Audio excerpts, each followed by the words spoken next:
سنا ہے آپ ہر عاشق کے گھر تشریف لاتے ہیں، ہمارے گھر بھی ہو جائے چراغ، ہماری تو تمنا ہوتی ہے لیکن یہاں عملاً ایسا ہوا۔ حضرت امیر معاویہ رضی اللہ تعالیٰ عنہ سے مروی ہے کہ صحابہ کی مجلس برپا تھی، ہجوم عاشقہ تھا۔ اللہ کے پیارے محبوب صلی اللہ علیہ وآلہ وسلم حجرہ نور سے نکلے اور جہاں صحابہ تشریف فرما تھے وہاں حضور تشریف فرما ہوئے۔ مجمع لگا تھا، ہجوم عاشقہ تھا، عقیدتوں کے چراغ جل رہے تھے۔ تو آقا نے ارشاد فرمایا ما اجلسکم، صحابہ کیوں بیٹھے ہوئے ہو؟ جلسہ کاہے کا ہے؟ یہاں کیوں بیٹھے ہو؟ آپ سے اگر پوچھا جائے کہ یہ مصروفیت کا وقت ہے اور دن کے اوقات میں اتنا ہجوم کر کے یہاں کیوں بیٹھے ہو، تو آپ کا برجستہ جواب ہوگا حضور کا ذکر سننے آئے ہیں، بات کریں۔ حضور علیہ السلام نے پوچھا کہ ما اجلسکم، تمہیں کس چیز نے بٹھا رکھا ہے؟ تو انہوں نے جو جواب دیا اس لیے جلسنا نذکر اللہ ونحمدہ علی ما ہدانا لدینہ ومن علینا بک۔ حضور ہمارے بیٹھنے کا مقصود یہ ہے کہ ہم اللہ کی حمد بیان کر رہے ہیں اس بات پر کہ اس نے ہمیں ہدایت دین عطا کی اور آپ کی صورت میں ہمارے اوپر انعام فرمایا۔ آپ جو مل گئے اس پر شکرانہ ادا کر رہے ہیں اور یہ مجلس برپا کیے ہوئے۔ بظاہر تو جب اس طرح بات ہوتی ہے تو بات ختم ہو جاتی ہے، لیکن حضور علیہ السلام نے فرمایا کیا تم اس بات پہ حلف دے سکتے ہو کہ اسی لیے بیٹھے ہو؟ تو صحابہ کو حیرت تو ہوئی ہوگی، لیکن حضور نے حلف طلب کیا تو جی حضور ہم حلفیہ اقرار کرتے ہیں کہ ہم اسی لیے بیٹھے ہیں، کوئی اور مقصود بیٹھنے کا نہیں ہے۔ آقا کریم نے باقاعدہ ان سے قسم لی، ان سے حلف لیا اور انہوں نے حلف دیا۔ تو جب وہ حلف دے چکے تو ان کی آنکھوں میں استجاب تھا کہ بظاہر حلف تو ایسے موقعوں پر نہیں ہوتا، تو حضور نے ہم سے حلف لیا۔ تو آقا کریم علیہ السلام نے فرمایا صحابہ ابھی میں نے تم سے جو حلف لیا ہے یہ کسی تہمت کی بنیاد پر نہیں تھا، تمہارے قول کی صداقت پر مجھے کوئی شک نہیں گزرا تھا کہ میں نے قسم سے تصدیق چاہی ہو، بلکہ ماجرا کچھ اور تھا۔ تم یہاں تھے، میں حجرے میں تھا، اتانی جبریل علیہ السلام، میرے پاس جبریل امین حاضر خدمت ہوئے، فاخبرنی ان اللہ یباہی بکم الملائکہ، انہوں نے کہا محبوب آپ یہاں جلوہ کرتے ہیں، ذرا باہر تو نکل کے دیکھیے، آپ کے صحابہ کے اس عمل پر اللہ فرشتوں میں ناز کر رہا ہے۔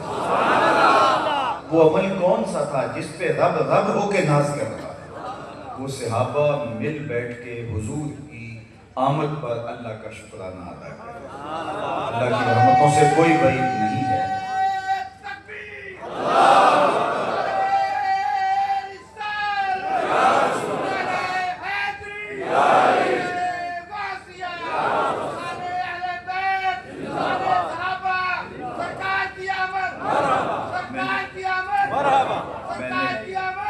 میں نے آگے بھی بڑھنا ہے تو یہ اگر نعروں کا ٹائم بھی میرے کھاتے میں ڈال دے تو اچھا ہوگا۔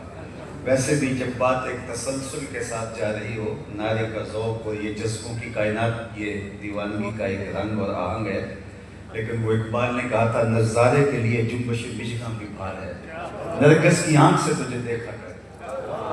کبھی کبھی آنکھ جھپکنا بھی طبیعتوں پہ گرم ہوتا ہے، تو میں آپ کی ساری توجہ آپ کی جانب جو ہے وہ اپنی جانب مبذول کرنا چاہتا ہوں۔ ویسے عمومی طور پہ جب نعرہ لگتا ہے تو خطیب کا جوش بڑھ جاتا ہے، لیکن میرا معاملہ تھوڑا سا مختلف ہے، میں تھوڑا سا جو ہے وہ اکھڑ سا جاتا ہوں، اس لیے میں چاہوں گا کہ میری طرف آپ کی ساری توجہ مبذول ہو تاکہ تسلسل باقی رہے۔ اللہ آپ کو جزا دے، آپ کے جذبے کو سلامت رکھے، اور باقی بھی جتنوں کے سینوں میں نعرے مچل رہے ہیں تو اللہ ان کو بھی سلامت رہے، اور انشاءاللہ آگے میلاد کے جلوس ہوں گے تو آپ عقیدتوں کا اظہار جی بھر کے کیجئے گا۔ تو میرے پاس صرف 35 منٹ ہیں اور میں نے آگے بڑھنا ہے، تو میں آپ کی توجہ آپ اپنی جانب چاہوں گا۔ تو بات کر رہا تھا کہ اللہ کی رحمتوں سے کوئی بعید نہیں کہ آج کی مجلس بھی قبول کر لی جائے اور اللہ فرشتوں سے کہے کہ دیکھو 1500 برس بیت گئے ہیں، یہ آج بھی بیٹھ کے اس نعمت کا شکرانہ ادا کریں اور آج کی مجلس اس کی بارگاہ میں قبول کر لی جائے۔ باقی جہاں تک حضور کی صورت میں عطا کردہ انعام خداوندی کے شکرانے کی بات ہے تو یہ ایک دو پہر کی محفل میلاد کیا، ساری زندگی حضور کے نام لگا دے، حق کے شکر پھر بھی ادا نہ ہو۔ ہمارے بدن پہ اتنے بال نہیں ہیں جتنے رسول اللہ کے احسانات ہیں۔ ہمارا بال بال قرض رسالت میں جکڑا ہوا ہے۔ خدا شناسی تو بڑی دور کی بات ہے، ہم خود شناس بھی نہ ہوتے اگر حضور تشریف نہ لاتے۔ ہمیں یہ بھی نہ پتا ہوتا کہ ہم کون ہیں۔ اور مجھے بتاؤ، جس کو یہ بھی معلوم نہ ہو کہ میں کون ہوں، اس کے پلے ہوتا کیا ہے؟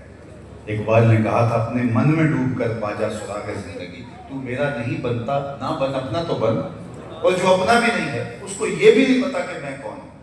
دیکھو، انسان اشرف المخلوقات ہونے کے باوجود وَلَقَدْ كَرَّمْنَا بَنِي آدَمَ کا تاج اس کے سر پہ رکھا ہے، لیکن بہائم کو، چوپایوں کو، حشرات الارض کو، اجرام فلکیہ کو، جلتی آگ کو، بہتے پانی کو، چلتی ہواؤں کو اپنا معبود سمجھتا ہے۔ مٹی کے معدن کے آگے اپنی پیشانی کے تقدس کو پامال کرتا ہے۔ لکڑی کے وزن اور پتھر کے اصنام، ان کے چرنوں میں اس کی پیشانی کا تقدس پامال ہوتا ہے۔ اس کو یہ نہیں پتا تھا کہ میں کون ہوں۔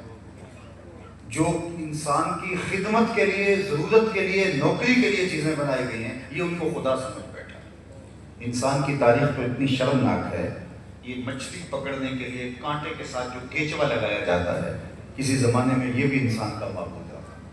اس نے مچھروں کو، حشرات الارض کو، چوپایوں کو، سانپوں، بچھوؤں کو، مینڈکوں کو اپنا خدا مانا۔ درختوں کو، پیپل اور برگد کی اشجار کو اس نے اپنا خدا مانا۔ پتھروں کے تراشیدہ اصنام کو اپنا خدا مانا اور پیشانی کا تقدس پامال کیا۔ یہ تو حضور آئے اور انہوں نے آ کے بتایا، میاں یہ تیرے معبود نہیں ہے، یہ تیری دہلیز کے نوکر ہے۔ یہ جانور تیری سواری کے لیے، بار برداری کے لیے، تیری غذائی ضرورتوں کی تکمیل کے لیے، تجھے گوشت اور دودھ فراہم پیدا کرنے کے لیے پیدا کیے گئے۔ یہ چاند سورج ستارے تیری راہوں میں روشنی اجالنے کے لیے، یہ تجھے تیرے ذوق نظارہ کی تسکین کے لیے پیدا کیے گئے۔ یہ درخت تجھے آکسیجن فراہم کرنے کے لیے، تجھے ایندھن فراہم کرنے کے لیے، تجھے پھل فراہم کرنے کے لیے، تجھے سایہ دینے کے لیے پیدا کیے گئے۔ تیرے ذوق نظارہ کے قرار کے لیے پیدا کیے گئے، تیرے معبود نہیں تو دیکھ، چاند کو پوچھتا ہے، یہ دیکھ انگلی اٹھتی ہے، وہ ٹکڑے ہو کے قدموں میں آتا ہے۔ درختوں کو پوچھتا ہے، جا میں نہیں، تو کہتے تو میں اللہ کا رسول بلا۔ درخت آ کے قدموں میں سلامی دیتا ہے۔ پتھروں کو کہہ رہا ہے، پتھر کلمہ محمد عربی کے پڑھ دیں۔ حضرت سیدنا علی المرتضیٰ فرماتے ہیں، اس پتھر کو میں آج بھی جانتا ہوں جو بعثت سے قبل حضور پر سلام پیش کیا کرتا۔ درخت سلامیاں دیتے ہیں۔ حضرت یعلا بن برہ رضی اللہ تعالیٰ عنہ فرماتے ہیں کہ ایک دن میں حضور کے ہمراہ تھا، راستے میں حضور استراحت فرمانے لگے، تو میں حضور کے پہرے کے لیے کھڑا ہو گیا۔ تو کیا منظر دیکھتا ہوں کہ دور صحرا میں ایک درخت ہے، اس نے ہلنا شروع کر دیا۔ پھر وہ اپنی جگہ سے اکھڑا اور شاخوں کے بل اپنے آپ کو گھسیٹتا ہوا میرے برابر آ کے کھڑا نہیں ہو جاتا اور جھومنے لگ جاتا۔ اب یہ تعجب خیز منظر میری آنکھوں کے سامنے ہے، لیکن کوئی اور نہیں ہے جس سے میں آنکھیں ملاؤں اور اس پر تعجب کا اظہار کروں، اور حضور استراحت فرما رہے ہیں۔ تھوڑی دیر کے بعد وہ واپس مڑا اور جہاں سے وہ اکھڑا تھا وہاں جا کے نصب ہو گیا۔ حضور علیہ السلام بیدار ہوئے تو میں سلام عرض کرنے کے بعد پہلی بات یہی کی، حضور وہ جو سامنے درخت صحرا میں تھوڑی دیر قبل یہ اپنی جگہ سے اکھڑا تھا، شاخوں کے بل اپنے آپ کو گھسیٹتا ہوا یہاں آیا، کھڑا رہا، جھومتا رہا، پھر واپس چلا گیا۔ آقا کریم نے نہیں کہا کہ میاں میں تو سویا تھا، تفصیل بتاؤ۔ فرمایا، ھٰذِہِ شجرۃ استأذنت ربھا، یہ درخت ہے جس نے رب سے اذن طلب کیا تھا، محبوب تیرا، یا اللہ تیرا محبوب نیڑے آیا ہے، سلام نہ کر رہا، فآذن لہا، تو اس کو اجازت دے دی گئی ہے مجھے سلام کرنے کے لیے حاضر ہو۔ درخت سلامیاں پیش کریں۔ حضرت عبداللہ ابن عباس کہتے ہیں کہ ایک بدو آ گیا اور کہا کہ میں آپ پر ایمان کب لاؤں گا اگر یہ کھجور کے پکے ہوئے خوشے آپ کی نبوت کی گواہی دیں۔ فرمایا تب تو مان جائے گا؟ اس نے کہا انکار کا راستہ ہی نہیں ہوگا۔ آقا نے اشارہ کیا، وہ ٹوٹ کے قدموں میں آ گئے، حضور کی رسالت کی گواہی دی۔ اب ان ٹوٹی ہوئی کھجوروں کو اسی دیہاتی کی گود میں ڈال دیتے، اس کے جھولی میں ڈال دیتے، وہ جا کے خاندان میں بانٹتا اس خوشی میں کہ مجھے ایمان کا نور نصیب ہوا، یا صحابہ کو بانٹ دیتے، ساری زندگی فخر کرتے کہ معجزے سے ٹوٹی ہوئی کھجوریں کھائی تھی۔ لیکن حضور نے ان کھجوروں سے مخاطب ہو کر کے کہا کہ تمہیں جس کام کے لیے بلایا تھا وہ کام ہو گیا، واپس جا کے شاخ سے جڑ بھی جاؤ۔ صرف توڑنا نہیں جانتے، جوڑنا بھی جانتے۔ چاند کو توڑا نہیں، چاند کو جوڑا بھی ہے۔ کسی نے کہا تھا چاند کو توڑ کے جوڑنے والے ہم بھی ٹوٹی ہوئی تقدیر لیے بیٹھے. تو حضور علیہ السلام نے آ کے بتایا یہ تیرے معبود نہیں ہیں, یہ تیری دہلیز کے نوکر ہے. پوری کائنات کا چرخ انسان کے گرد گھوم رہا ہے. اے تماشا گاہ عالم ہوئے تو کجا بہرے تماشا بھی رہے, تو کدھر گھوم رہا ہے؟ یہ پوری کائنات کا چرخ تو تیرے لیے ہے. اب انسان کو سمجھ آئی کہ میں کون ہوں. اب اس کا فہم, اس کا جو ہے وہ اس کی عقل و خرد, دانش و بینش کو نور نصیب ہوا. اب اس کا لہجہ تبدیل ہو گیا. اللہ اکبر. اب وہ بولتا ہے ستاروں سے آگے جہاں اور بھی ہیں, ابھی عشق کے امتحان اور بھی ہیں. اب وہ بولتا کانپتا ہے دل تیرا اندیشہ ہے طوفان سے کیا, نا خدا تو بحر تو کشتی بھی تو ساحل بھی تو. یہ وہی انسان ہے جو پتھروں کو پوچھتا تھا. یہ وہی انسان ہے جو درختوں کو معبود مانتا تھا, مٹی کے بنے ہوئے مادوں کے آگے اپنی پیشانی کے تقدس کو پامال کرتا تھا. اب وہی بول رہا ہے کانپتا ہے دل تیرا اندیشہ ہے طوفان سے کیا, نا خدا تو بحر تو کشتی بھی تو ساحل بھی تو. دیکھ آ کر اونچائے جا کے گرے با میں کبھی, کیس تو لیلا بھی تو صحرا بھی تو محمل بھی تو. وائے ناکامی کہ تو محتاج ساقی ہو گیا, میں بھی تو مینا بھی تو مستی بھی تو حاصل بھی تو. آہ کس کی جستجو آوارہ رکھتی ہے تجھے, راہ تو راہ رو بھی تو راہبر بھی تو منزل بھی تو. بے خبر تو جوہر آئینہ ایام ہے, تو زمانے میں خدا کا آخری پیغام. اب یہ خلیفۃ الارض زمین کے اوپر اللہ کا نائب ہے, اور یہ کسی کو خاطر میں نہیں کرتا. پیشانی فرشتوں کی بھی حضرت انسان کے آگے خم ہوتی ہے, اس کو اپنے مقام سے آگہی ہوتی ہے. اب یہ بولتا ہے پرے ہے چرخ نیلی فام سے منزل مسلمان کی, ستارے جس کی گرتے راہوں کو کار ہے. اسے اب پتہ چلا کہ میں کون ہوں. تو راز کن فقاں ہے, اپنی آنکھوں پر عیاں ہو جا, خودی کا راستہ ہو جا, خدا کا ترجمہ ہو جا, خودی میں ڈوب جا غافل یہ سر زندگانی ہے. نکل کر حلقہ شام و سحر سے جاویداں ہو جا, مسافے زندگی میں سیرت فولاد پیدا کر, شبستان محبت میں حریر و پرنیاں ہو جا. گزر جا بن کے سیل تند رو کوہ بیاباں سے, گلستان راہ میں آئے تو جوئے نغمہ ہاں ہو جا. تیرے علم و محبت کی نہیں ہے انتہا کوئی, نہیں ہے تجھ سے بڑھ کر ساز فطرت میں نوا کوئی. اس کو اب پتا چلا, آنکھیں کھلی, خود سے ملاقات ہوئی تو حضور کی دہلیز پہ آ گئے. اور اگر یہ دہلیز نہ ملتی تو آج بھی اندھیرے میں ہوتے. آج بھی ظلمت کا مارا ہوا انسان کسی بت کے آگے سجدہ ریز ہوتا, اور جنہیں ان کا در نہیں ملا وہ آج بت کے آگے ہاتھ جوڑے کھڑے. یہ نہیں ہے کہ انہیں دنیا کے علم و تہذیب اور دنیا کے اوپر جو ترقیاں ہیں ان کا علم نہیں ہے. پی ایچ ڈی ڈاکٹر ہے, یہ بالکل آپ کی ہمسائی کی میڈیا میں بسنے والا ہے. دیکھو کتنی بھاری بھرکم ڈگری ہے, علم کا کتنا بڑا حوالہ ہے, لیکن بت کے آگے ہاتھ جوڑے کھڑا. اتنی بھاری اور بھرکم ڈگری اسے نہیں بتاتی کہ جو اپنے بدن میں بیٹھی مکھی بھی نہ اڑا سکے وہ تیری ضروریات کا کفیل کیسے ہو سکتا ہے. ہاتھ جوڑے کھڑا ہے. اور دوسری طرف M B B S doctor ہے, اور گائے کے پیشاب کو تبرکاً چسکیاں لے لے کے پی رہا ہے. اس کی طبع میں کوئی نفاست نہیں ہے, اس پیشاب سے اٹھتا ہوا تعفن اس کی طبیعت میں تکدر پیدا نہیں کرتا, لیکن وہ اس کو متبرک سمجھ رہا ہے. دوسری جانب میں ایک گاؤں سے تعلق رکھنے والا ہوں, اور میں نے اپنے گاؤں کی مسجد میں ایک بچے کو دیکھا کہ جو اپنے پانچے کو مل مل کے دھو رہا تھا. تو پانی اس نے کچھ زیادہ کھول رکھا تھا, تو میں نے جھڑکنے کے لہجے میں کہا کہ تم نے اتنا زیادہ پانی کھول رکھا ہے. تو وہ لجاجت بھرے لہجے میں مجھے جواب دیتا ہے, حضرت میں سکول جا رہا تھا, راستے میں گلی میں ایک جانور کے پیشاب کے چھینٹے میرے پانچے پہ گر گئے. وہ کوئی درس نظامی کا عالم نہیں تھا کہ جس نے نجاست خفیف و غلیظہ کے حکام پڑھے ہوں. وہ 7 سال کا بچہ, دوسرے یا تیسرے سال کا طالب علم, اور وہ پانچے کو مل مل کے دھو رہا ہے, پیشاب کے غیر مری چھینٹوں سے بھی اپنی جان چھڑانا چاہ رہا ہے. میں سوچ میں ڈوب گیا, اس ڈاکٹر کو تو سمجھ نہیں آئی, اور یہ اس 7 سال کے بچے کو ان غیر مری چھینٹوں سے بھی گھن آ رہی ہے. اندر سے جواب آیا, وہ ہے ڈاکٹر, لیکن اس کے ہاتھ میں دامن میرے حضور کا نہیں ہے. اور یہ ہے بچہ ماں نے گھٹی میں پیاری حضور کا رکھا تھا, اس لیے تقدس اس کی روح تک اتر گیا.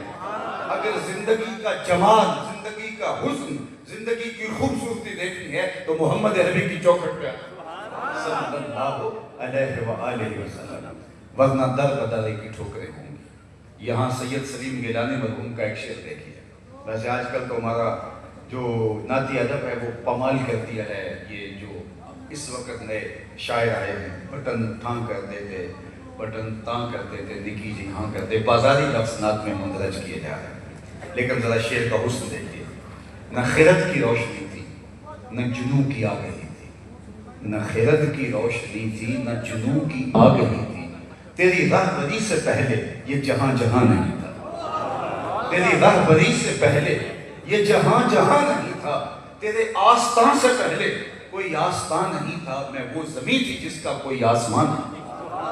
زندگی کا سارا جمال، زندگی کا سارا حسن زمانے کو ملا ہے تو میلاد والے رسول کی چوکھٹ سے۔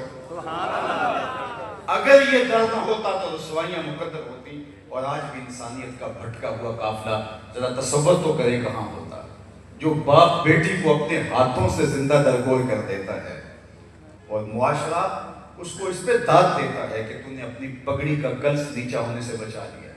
ظلم آج بھی ہوتے ہیں، جبر آج بھی ہوتا ہے، لیکن مجرم منہ چھپاتا ہے۔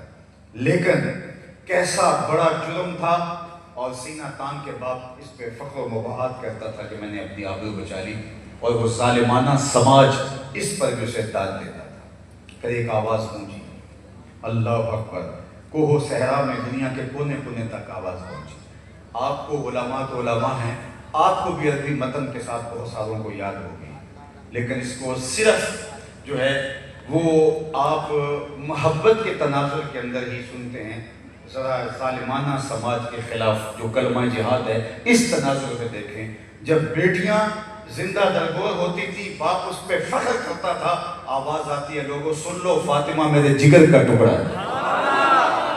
اس ظالمانہ سماج کے خلاف یہ بلند آواز اٹھتی ہے، اور دنیا کو بتایا کہ بیٹیاں جو ہے وہ زندہ درگور کرنے کے قابل نہیں ہے، بلکہ حضور کے پاس جب سیدہ زہرا پاک ملنے آتی ہیں حضور مسند پہ بیٹھاتے ہیں، اللہ اکبر، تکریم دیتے ہیں، دنیا کو بتایا کہ بیٹیاں کس عزت کے لائق ہوتی ہیں، کس وقار کے، بلکہ فرمایا جو دو بیٹیاں یا دو بہنیں خدا کی رضا کے لیے ان کا نکاح کرے، پروان چڑھائے اور نکاح کرتے، جنت میں وہ اس طرح میرے نیڑے ہوگا جس طرح یہ دو انگلیاں قریب ہیں۔ تو ایک صاحب پوچھنے لگے حضرت اگر کسی کی دو بیٹیاں نہ ہوں ایک ہوں تو میں اس کو بھی احساس ملے گا، ذرا اس کے پیچھے دیکھیے اس کی دو بیٹیاں نہیں ہوں گی ایک ہوگی۔ تو کہاں بیٹیاں زندہ درگور ہوتی ہیں اور کہاں باپ آرزو کر رہا ہے کاش کہ میری بھی دو بیٹیاں ہوں۔ میں نے گجرانوالہ کپڑا مارکیٹ میں ایک بوڑھے شخص کو اپنی کمر کے اوپر بورا لاد کے جاتے ہوئے دیکھا، تو میری شناسائی تھی، تو میں نے اس کو کہا کہ تم بوڑھے ہو گئے اب چھوڑتے نہیں کام، تو مجھے اس کا لہجہ کبھی بھی نہیں بھولا۔ اس نے ایسے انگل شہادت والی کھڑی کی، کہا حضرت میری ابھی ایک بیٹی رہتی ہے جس کی میں نے شادی کرنی ہے۔ تو میں نے کہا کہ یہ باپ تو زندہ درگور کرتا تھا، آج یہ بڑھاپے کے اندر مزدوری کر رہا ہے، پردیس میں جا کے لوگ پتھر پھوٹتے ہیں کہ ہم اپنی بہنوں کے ہاتھ پیلے کرنے ہیں، اپنی بیٹیوں کے ہاتھ پیلے کرنے ہیں، یہ تو زندہ درگور کرتے ہیں۔ ان کے سینے میں بیٹی کا پیار کس نے ڈالا؟ جواب آیا میلاد والے رسول نے۔ تو میاں تم اس بحث میں لگے ہو میلاد منانا چاہیے یا نہیں منانا چاہیے، ساری زندگی کی بات تو ہم کے شوگر کر دیا۔ آج یہ وہ ایک زمانے میں مال روڈ پہ خواتین نے وہ کتبے اٹھا کے جو ہے وہ اپنے حقوق کی بات کی تھی، اور پھر اب تو ایک لہر چل پڑی۔ تو ان زمانے میں ہم درد حال کے اندر ہم ایک ماہانہ نشست کرتے تھے، تو میں نے کہا تم بھول گئی ہو، تم آج اسلام کے خلاف بغاوت پہ اتر آئی ہو اور پردے کو بوجھ سمجھتی ہو، تم بھول گئی ہو، تمہارا تو وجود گوارا نہیں تھا۔ عورت تو کالی تھی، کس لوگوں نے کہا کہ از قبیلے جن سے انسان سے نہیں ہے، ہم شکل ضرور ہے انسان کی، لیکن انسان کے بچوں کو جنم بھی دیتی ہے، پروان بھی چڑھاتی ہے، دودھ بھی پلاتی ہے، مگر انسان نہیں ہے۔ لیکن میرے حضور صلی اللہ علیہ وآلہ وسلم نے جو ہے وہ عورت کو وہ مقام دیا اور بیٹی کو اس مرتبے پہ رکھا۔ یارو عورت کو بدی کا سر چشمہ قرار دیا گیا اور کہا گیا کہ خدا کے قرب کے راستے میں رکاوٹ عورت ہے، عورت کی موجودگی میں خدا کا قرب نصیب نہیں ہو سکتا، اور میرے حضور نے فرمایا کہ مجھے عائشہ کے بستر میں وحی اترتی، تم رکاوٹ بناتے ہو۔